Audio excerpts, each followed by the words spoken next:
पुरी रे अवस्थित youth hostel ठारे दैनिक त्रिभाषी संवादपत्र विश्ववाणीर एक बंधुमिलन कार्यक्रम अनुष्ठित हो जाइछि, जोंथिरे अध्यक्षता करथिले विश्ववाणी संवादपत्रर एडिटर श्रीजुक्त अर्जुन मुदुली। एही बंधुमिलन व कर्मशाला कार्यक्रम रे मुख्य अतिथि भावे जोग देइथिले डॉक्टर प्रफुल्ल चंद्र घड़ई, प्राक्तन केन्द्रमंत्री ओडिशा। मुख्य वक्ता भावे योगदान करथिले श्रीजुक्त पंचानन कानूनगो, प्राक्तन अर्थमंत्री ओडिशा। एहा छड़ा अनेक वरिष्ठ तथा गुणी ज्ञानी व्यक्तित्व एही बंधुमिलन कार्यक्रम और कर्मशाला कार्यक्रम रे अंशग्रहण करिबार देखिबाकू मिलिथिला। प्रथमे विश्ववाणी एडिटर समस्त अतिथि मानकू स्वागत करिबा परे सभा कार्य आरंभ होइथिला। सभार मुख्य वक्ता श्रीजुक्त पंचानन कानूनगो निजर सुचिंतित मतामत प्रदान करिबाकू जाई कहिथिले जे संवादपत्र छोट हो किंबा बड़, गुरुत्व सबु संवादपत्रर सम्मान। एही अवसर रे श्री कानूनक विश्ववाणी संवादपत्र एवं समाज संवादपत्र भितरे पार्थक्य दर्शाइबाकू जाई कहिथिले जे विश्ववाणी गोटिए छोट संवादपत्र हेले मध्य एहार गुरुत्व अधिक, कारण विश्ववाणी 3 भाषारे प्रकाशित हेबारु एहाकू अधिक लोक पढ़ंती। ठीक सेहीपरि पूर्वतन अर्थमंत्री श्रीजुक्त प्रफुल्ल घड़ई सांबादिक एवं राजनेता मानक उपरे गुरुत्व देई कहिसेंति जे जड़े सांबादिक और जड़े राजनेता शिक्षित हेबा निहाती आवश्यक, जेहेतु सेमानक उपरे समाजर भल मंद निर्भर करे। तेणु जड़े सांबादिक जदि भूल खबर लिखती तेबे समाजर अशेष क्षति होइथाय। ठीक सेहीपरि जड़े राजनेता जदि मूर्ख होइथांती तेबे लोकंकर दुख बढ़ी द्विगुणित हो जाए। संवादपत्र, दैनिक संवादपत्र, हिंदी, इंग्रेजी और ओडिया ये 3 भाषा प्रतिदिन 3 भाषार संवाद परिवेषण करुच्ची।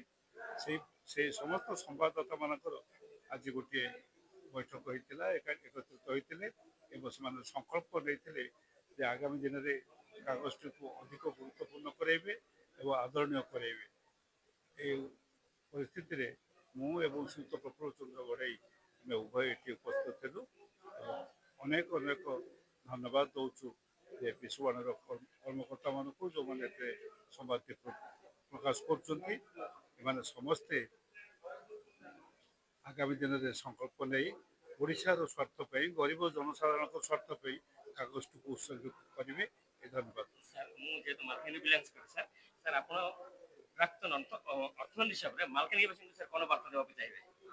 प्राक्तन अर्थमंत्री हिसाब से सर आप मालकानगिरीवासी को कौन वार्ता देवाक चाहिए?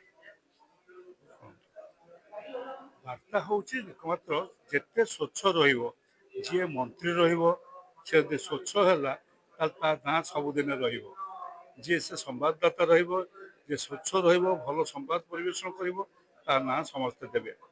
मु गोटे कथा कहूँ बेसी दिन नथिली मंत्री नथिली किंतु बजेट परिचालना करवा जे अल्प दिन भितर करा जाइथिला जो लोक मैंने आज पर्यंत मन रखिंट परिचालना करवा स्वच्छतार सहित परिचालना करवा ये हूँ सब गुरुत्वपूर्ण जीवन श्रमिक राजनीति लंबा समय धरी विधायक मंत्री ओडिशावासी यथाशक्ति साहाय्य सहयोग अवदान हाथ बढ़ाई। सर आज जो दैनिक विश्ववाणी बंधुमिलन कार्यक्रम कर्मशाला सर आपनकर वक्तव्य कौन रहे सर? शुणु गणमाध्यम सशक्त हेले जाइकी वर्तमान गणतांत्रिक स्थिति जहा सामाजिक न्यायर स्थिति जहा गणतंत्र सशक्त हेले संवाद गणमाध्यम सशक्त हेले गणतंत्र सशक्त हो। गणतंत्र सशक्त हेले देश रे समाजवाद दृढ़ीभूत हम। आज धनी दरिद्र भितर तारतम्य बढ़ी चली। संविधान उपक्रमणिका जो व्यवस्था सब थिला भारत वर्ष सार्वभौम देश, गणतांत्रिक देश, समाजवाद राज्य देश, धर्मनिरपेक्ष देश हवा कथा व्यतिक्रम देखा जा। वर्तमान जो व्यतिक्रम हो सुधार केवल संवादपत्र गणमाध्यम सहायता कर आशा कर। 2026 सर जो भारतीय गणमाध्यम सशक्त की सर अपने यहाँ पर नाई आउरी किछि पदक सशक्त मु कहिबी ठीक सशक्त हो पार ना। कारण हूँ आप जानते अनेक पुंजीपति द्वारा अनेक संवादपत्र नियंत्रित, अनेक राजनेता द्वारा नियंत्रित स्वाधीन भाव में कम करने सुजोग होना। गणतंत्र सुदृढ़ करने सरकार चलैवाई गणमाध्यम जिते सुदृढ़ हवा कथा सशक्त हवा कथा मु कहबी से पर्यटन हो पारि ना सशक्त हवा आवश्यक निवेदन कर गणमाध्यम प्रतिनिधि मानक सशक्त हूँ जनचेतना उद्रेक करंतु देशर भल पाई जातिर भल पाई आम बर्तमान अच्छु पुरी यूथ हॉस्टल ठारे जोटि कि आज दैनिक विश्ववाणी बंधु मिलन और कर्मशाला अनुष्ठित होची जाऊ मो पाखे अच्छा विश्ववाणी संवादपत्र एडिटर श्रीजुक्त अर्जुन मुंद्री सार आसतु सीधासलख मुहर आज पचार की बुझा आज कर्मशाला विषय मैं अर्जुन मुदली एडिटर विश्ववाणी त्रैभाषिक ये कार्यक्रम करिवार अर्थ होची आमर प्रत्येक वर्ष कार्यक्रम करू आज ही आमर शिक्षादान दे था आमर सब प्रतिनिधि मानक किभली भाव में कलम चालना करिवो किभली भाव में तमे खबर प्रसारण कले आपण अंचल विकास हम एवं सरकार पाखे किभली भाव में साधारण जनता स्वर पहुँचो आम आज अतिथि मानक डाकी था से मुहर शुणी था एवं से सुवार्ता को नहीं आम एक वर्ष काल से कार्य करूँ जेहेतु यहाँ जगन्नाथ धाम यू आम सब कार्य आरंभ हुए तेणु यू आम आज अनुकूल कलु आसंता वर्ष अप्रैल मास पर्यंत आमर लगी रहा सब शुभ कार्य